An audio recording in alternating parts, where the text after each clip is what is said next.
Hello नमस्कार जय Shri Ram. Retirement आयु में 2 वर्ष की बढ़ोतरी कैबिनेट में मिली मंजूरी। केंद्र सरकार ने हाल ही में एक महत्वपूर्ण फैसला लिया है जो लाखों सरकारी कर्मचारियों के जीवन को प्रभावित करेगा। कैबिनेट की बैठक में सरकारी कर्मचारियों की रिटायरमेंट आयु में 2 वर्ष की बढ़ोतरी को मंजूरी दे दी गई है। इस फैसले से करीब 23 लाख केंद्रीय कर्मचारियों को सीधा लाभ मिलेगा। यह कदम कर्मचारियों के कल्याण और उनके भविष्य की सुरक्षा को ध्यान में रखते हुए उठाया गया है। इस नई योजना के तहत सरकारी कर्मचारियों की रिटायरमेंट आयु अब 60 वर्ष से बढ़कर 62 वर्ष हो जाएगी।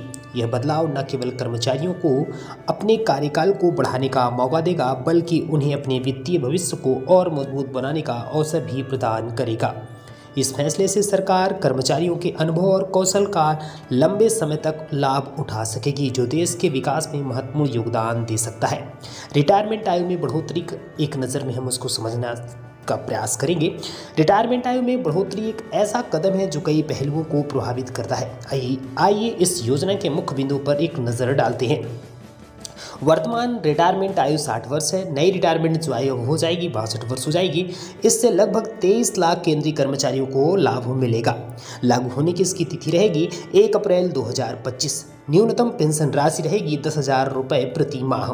पारिवारिक पेंशन रहेगी कर्मचारी की पेंशन का 60%। एक मुश्त जो भुगतान किया जाएगा हर 6 महीने की सेवा पर वेतन का 10%। रिटायरमेंट आयु बढ़ने के कारण सरकार ने रिटायरमेंट आयु बढ़ाने का फैसला कई कारणों से लिया है। उसका पहला कारण है अनुभवी कर्मचारियों का लाभ। जी हाँ, अधिक समय तक काम करने से सरकार को अनुभवी कर्मचारियों की सेवाओं का लाभ मिलेगा। दूसरा, आर्थिक सुरक्षा। कर्मचारियों को लंबे समय तक वेतन मिलेगा, जिससे उनकी आर्थिक स्थिति मजबूत बनेगी। तीसरा कारण है पेंशन व्यवस्था पर दबाव कम। रिटायरमेंट आयु बढ़ाने से पेंशन भुगतान पर सरकार का खर्च कुछ समय के लिए कम होगा। चौथा इसका कारण है उत्पादकता में वृद्धि। अनुभवी कर्मचारियों के लंबे समय तक काम करने से सरकारी विभागों की उत्पादकता बढ़ सकती है। अब हम समझेंगे नई पेंशन योजनाएं की क्या विशेषताएं हैं। इसकी प्रमुख विशेषताओं में पहली विशेषता है गारंटी शुदा। कम से कम 25 साल की सेवा के लिए अंतिम 12 महीनों के औसत मूल वेतन का 50% पेंशन के रूप में मिलेगा। दूसरा इसका कारण है न्यूनतम पेंशन। कम से कम 10 साल की सेवा के बाद 10,000 रुपये प्रति माह की न्यूनतम पेंशन सुनिश्चित की गई है। इसका तीसरा कारण है पारिवारिक पेंशन। कर्मचारी की मृत्यु के बाद उसके परिवार को कर्मचारी की पेंशन का 60% मिलेगा। इसका चौथा कारण है मुद्रास्फीति सूचकांकन। पेंशन राशि को मुद्रास्फीति के अनुसार समायोजित किया जाएगा। इसका पांचवा इसकी मुख्य विशेषता है एक मुश्त भुगतान। सेवानिवृत्ति पर हर 6 महीने की सेवा के लिए वेतन का 10% एक मुश्त राशि के रूप में दिया जाएगा। रिटायरमेंट आयु बढ़ाने का प्रभाव। इससे क्या प्रभाव पड़ेगा? पहला प्रभाव है कर्मचारियों पर प्रभाव। अधिक समय तक काम करने का अवसर रहेगा, बेहतर वित्तीय सुरक्षा मिलेगी, पेंशन राशि में वृद्धि होगी। दूसरा प्रभाव सरकार पर इसका क्या प्रभाव पड़ेगा? अनुभवी कर्मियों की सेवाओं का लाभ मिलेगा सरकार को। नई भर्तियों में कमी आएगी, पेंशन खर्च में अस्थायी कमी होगी। इसका तीसरा कारण क्या होगा? अर्थव्यवस्था पर प्रभाव।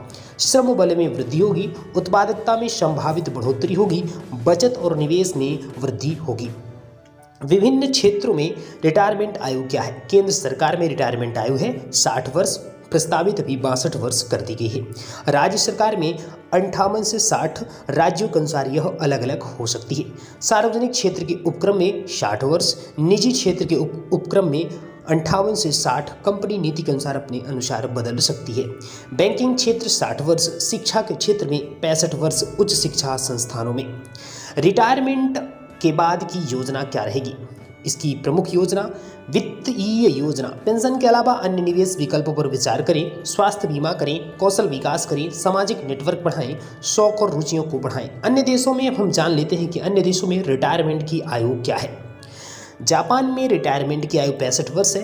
अमेरिका में रिटायरमेंट आयु 66 से 67 वर्ष है। यूके में रिटायरमेंट आयु 66 वर्ष है। जर्मनी में रिटायरमेंट आयु 65 से 67 वर्ष है। फ्रांस में 62 से 67 वर्ष और ऑस्ट्रेलिया में 66 से 67 वर्ष है। साथियों, ये थी आज की हमारी जानकारी आपको कैसी लगी कमेंट बॉक्स में अपनी राय जरूर दीजिएगा। यदि जानकारी पसंद आए तो चैनल को सब्सक्राइब भी कर लीजिएगा। इसी तरह से ताज़ा और तरीन अपडेट के लिए हमारे चैनल को सब्सक्राइब करिए। Thanks for watching this video. जय श्री राम।